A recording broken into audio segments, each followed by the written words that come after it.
Welcome back, and once again we are now going to cross over to Sihle Kunene, who is of course at the WeatherSmart Symposium, where all types of meteorologists have converged to provide weather solutions for everyone, for every day. And have you found some of those people or even some of the solutions there, Sihle? Yes, Sakina, actually I have, and right now with me I have, of course, we're talking research, and I have Dr. Dion with me, and Dr. Dion is actually, I call him the rainman, Sakina. If you want to know why, it's because he actually made it rain back in between 1997 and 2007. So him and some other friends of his, they actually took a plane, went into the sky, sprayed some chemicals, I don't know what it is, he's going to tell us, and they actually made it rain, and they've got very, very good results from that. So he's going to tell us a little bit about that. So Dr. Dion, can you tell us about that experiment where you actually made it rain? Well, water has always been a critical issue for South Africa, and it still is. And actually from the 1970s until the early 2000s, the South African government, through the South African Weather Service, sponsored the program to look at the feasibility to increase rainfall through cloud seeding. And so an experiment was run in the region of Bethlehem, where we seeded clouds and did an experiment, just like you do a medical experiment, where you do patients that are treated and some that are not treated. And we treated these clouds with salt particles and did a statistical analysis and indicated that the clouds that were seeded produced significantly more rainfall than the ones that didn't. And as a result of that, the WMO actually gave you an award for that experiment? Yes, in 2006 there was an international competition to look at all the experiments around the world. There's about 50 of them. And the South African technology and what we did here in South Africa was then awarded as the best in the world.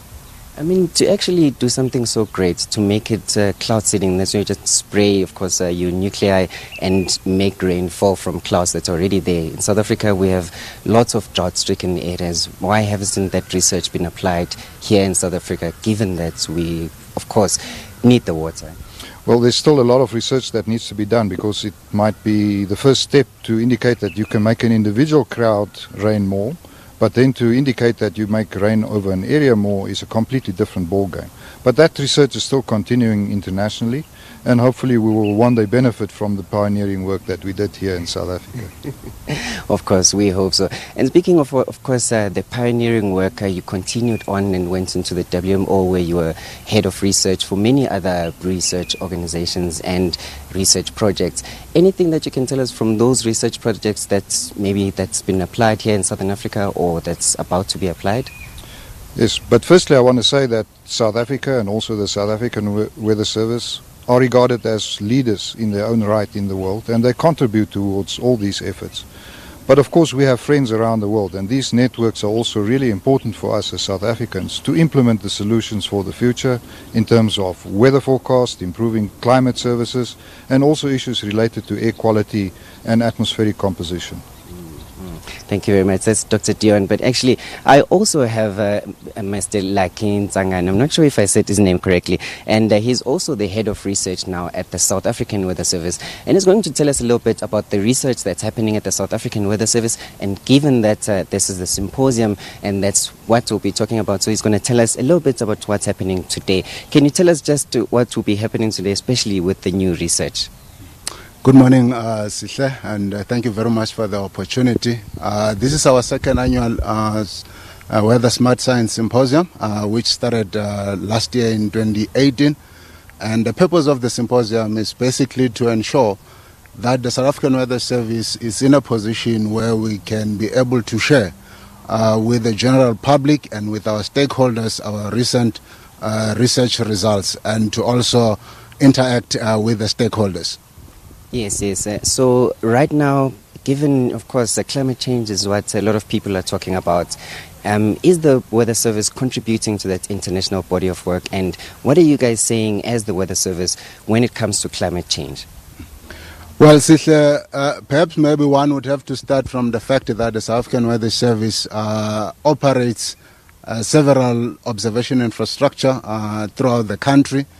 And as such, out of that infrastructure, I mean, for example, we have a network of radars throughout the country, and we use that type of observation particularly for the aviation sector, which will be a focal point of research or of discussion today, where we have developed solutions related to that are used by the aviation industry to be in a position where we could be able to enhance airport operations, particularly when it comes to the extreme weather events that are impacting on the aviation sector. Coming to the second point, in terms of what South Africa is contributing towards the IPCC and the climate change debate or subject matter in general, I must say that last year, as South Africa, and in particular the South African Weather Service, took a leadership position together with some collaborating partners in the country, such as the CSIR, the University of Cape Town, and the University of Pretoria. And we developed what we have come to term or call the Model Development Framework for South Africa. Why is that important? It is important because for South Africa, in the most part, we have always been using models that have been developed from outside the continent, and as such, these models do not always capture our processes, physical processes, very well. And as a result of that, I must say that part of the reason why we started with that particular initiative, we were also encouraged by the work that the CSIR, in collaboration with a number of partners in South Africa, that they've done, because they've developed, for the first time, an Earth system model that will be contributing to the sixth assessment report in terms of the climate change projections. And this is the first initiative to have ever happened or to come from the continent of Africa. So basically you're saying that now going towards the future, we'll no longer, as people would say that you guys always say it's going to rain and then it doesn't rain. So you're saying the reason for that was actually because we were using a global model, not our own model. But now you've researched and now found a new model which comes from Southern Africa, people that understand the weather and climate of Southern Africa, which will apply it and now get better results. So we're no longer going to have the question of, you guys said it was going to rain, didn't rain, and of course because now it's a better model. Yes, Sihle, I must say that that contribution, it is towards the climate change projections. The model development framework for South Africa, it is what we are calling for the government of South Africa to actually support research in South Africa in terms of developing the tools that are required to help us to be more accurate in terms of our forecasting. For example, if you look at these events, the weather forecasting events, what basically is required in this space is that we should be able to predict, or we should be able to forecast very well the processes, the physical processes of our region. And these models that we sort of borrow from overseas do not always capture these physical processes very well.